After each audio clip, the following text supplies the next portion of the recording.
प्रदेश में कांग्रेस कमेटी के प्रवक्ता हैं पांडे जी, स्वागत आपका। और ये बताइए कि धर्मांतरण का इतना गंदा खेल उत्तर प्रदेश में जो चल रहा है, इसने हमारे पूरे सोशल फैब्रिक को खराब किया है। और उत्तर प्रदेश को तो आप जानते हैं बहुत संवेदनशील राज्य है, यहाँ छोटी सी बात को लेकर कब की स्थितियां बिगड़े कोई पता नहीं होता। तो ऐसे लोगों पर कार्रवाई तो ठीक है ना, कि कोई एतराज है आपको? ब्रजेश जी, धर्मांतरण नहीं, धर्मांतरण तो लोकतंत्र अधिकार देता है, संविधान में अधिकार है। केंद्र जो है आज तक इसके विरुद्ध कोई कानून नहीं बनाया कि धर्मांतरण नहीं होगा। हाँ, जबरन धर्मांतरण वो गैर कानूनी है, चाहे वो कोई भी करे, चाहे वो ईसाई मिशनरीज करे, चाहे वो कोई बाबा करे, कोई आरएसएस करे, कोई भी करे। जबरदस्ती बहला फुसलाकर अगर कोई किसी का धर्म परिवर्तन कराया जा रहा है, वो इस देश में अवैध है। और अभी तो योगी जी ने 2020 में कानून भी बनाया था, बड़ा डंका पीटा गया था कि अब जबरन धर्मांतरण नहीं हो पाएगा, कोई लोभ प्रलोभन दे के नहीं कर पाएगा।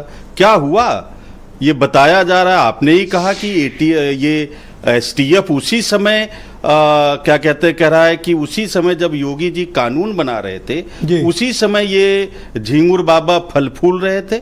10 साल योगी जी, 8 साल तो हैं यहाँ पे, 17 में आ गए थे, 14 में मोदी जी आ गए थे। ये जो पाकिस्तान, तुर्की, बांग्लादेश, नेपाल के रास्ते ये जो फंड आ रहा है, बताया जा रहा है 500 करोड़ रुपए का फंड आया। ये क्या इनकी मदद अमित शाह जी कर रहे थे? क्योंकि ये तो अमित शाह जी का मंत्रालय है। विदेश से फंडिंग तो नोटबंदी के बाद बंद हो गई थी, तो आया कैसे? फॉरेन मिनिस्ट्री का, अरे अच्छा, फाइनेंस मिनिस्ट्री और होम मिनिस्ट्री दोनों, क्योंकि बॉर्डर क्रॉस करके आ रहे हैं ना, तो ये होम मिनिस्ट्री भी है, फिनांस मिनिस्ट्री और ये आपका होम मिनिस्ट्री। अच्छा, एक बात और मैं कहना चाहता हूँ, जो मेरी जानकारी है ब्रजेश जी, ये पोल ना तो योगी जी की पुलिस ने खोला, पुलिस वाले तो मिले हुए थे। जो मेरी जानकारी है, वहां का प्रशासन पूरी तरीके से झिंगुर की मदद कर रहा था और तमाम शिकायतें। नाम मत बिगाड़िए, उसका नाम झांगुर है। झांगुर, अच्छा चलिए, आप झिंगुर कहते हैं। हाँ, मैं जानबूझ के नहीं कह रहा। सुन लीजिए, वो उनकी मदद कर रहे थे, तमाम शिकायतें एडमिनिस्ट्रेशन को जा रही थी, एडमिनिस्ट्रेशन उनका बचाव कर रहा था। कार्रवाई कब हुई? उत्तर प्रदेश की पुलिस ने नहीं किया ब्रजेश जी।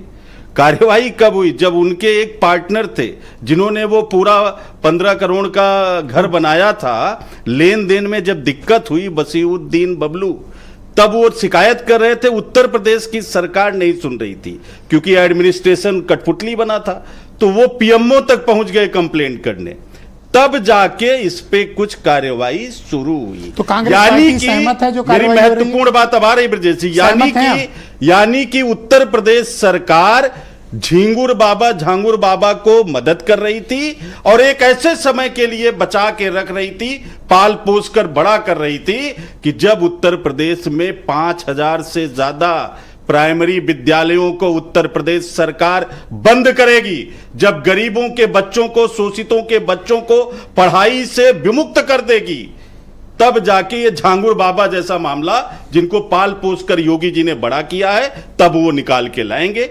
अगर ये बात नहीं है ब्रजेश जी, तो मुझे बताइए कि झांगुर बाबा योगी जी के शासनकाल में फल फूल कर इतना बड़ा कैसे हो गया?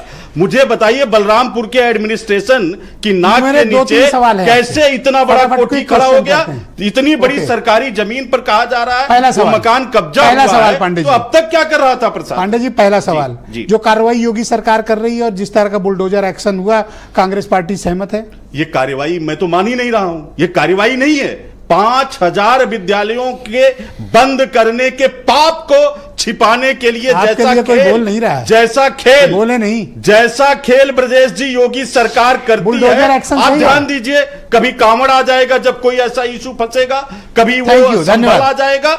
आज जब 5000 विद्यालयों का मामला आ गया है, जब उत्तर प्रदेश के गरीब बच्चों का मामला आ गया है, तो